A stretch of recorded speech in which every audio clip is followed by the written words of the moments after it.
to get out more, drawled Derek, my younger brother, from the couch. It's bad enough that he's a maths professor, but he doesn't need to inflict it on his kids. They're going to be total nerds. No one wants to hang out with kids who are good at maths.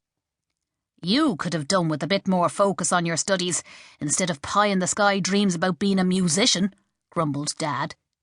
He had been funding Derek's dream of becoming a famous rapper for years and was clearly fed up.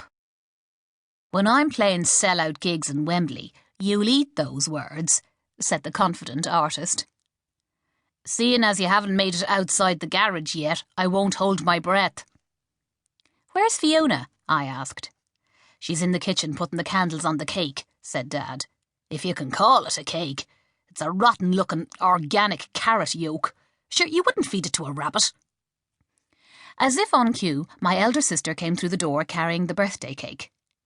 Kate, I'm so glad you made it, she said, coming over to kiss me. I wouldn't miss the boy's birthday, I said, winking at the twins, who ran across to say hello.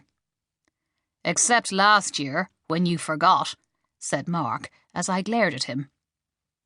I could never figure out what Fiona saw in him. I suppose because she was a maths genius too, they had numbers in common. Never mind, you're here now, said Fiona, smoothing things over as she always did.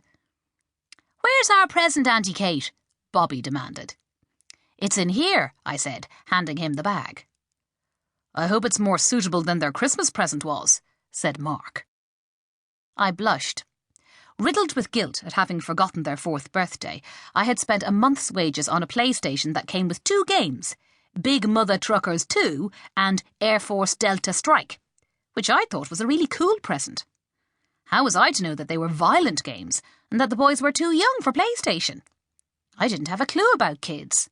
Fiona was speechless, and Mark kept shaking his head, saying how totally unsuitable it was, and didn't I know that these games corrupted children's minds? I had felt about 2 feet tall.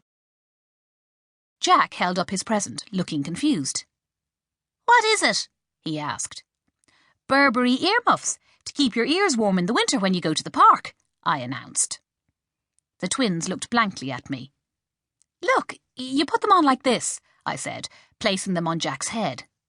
Yucky, he said, and pulled them off. What's this? Asked Bobby, trying to put a little jacket over his head. That's a little Burberry coat for Teddy, so he can keep warm when you take him for walks, I said, grinning at Teddy, the Cocker Spaniel, who was curled in a ball in the corner. Everyone was staring at the earmuffs in silence. Lovely, said Fiona, bemused. What's Bunbury? Asked Dad. It's like totally bling designer gear, said Derek. I thought tartan went out of fashion in the 60s, said Dad, laughing.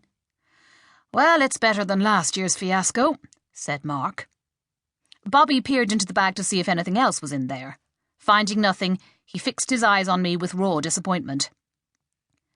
Sorry, guys, I thought you'd liked them, I said, feeling like a total moron. We heard a yowl and turned to see Jack wrestling Teddy into the dog coat. Clumps of his fur were stuck in the zip. Mark ran over to save him. Guess what? I said, still bursting to tell them my news. You're up the duff, said Derek.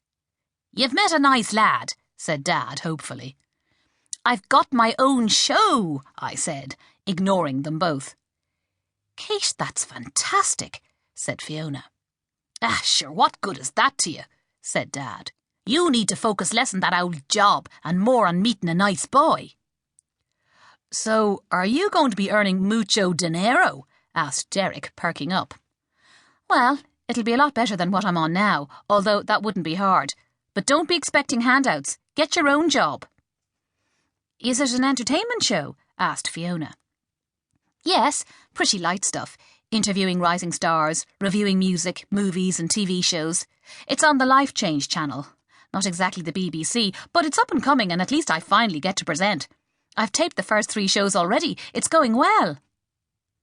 Mark, Fiona called. Did you hear the good news? Kate has her own show. She's going to be famous. Finally. Well, at least now you won't have to worry about her so much, he said, sitting down beside his wife and putting his arm round her.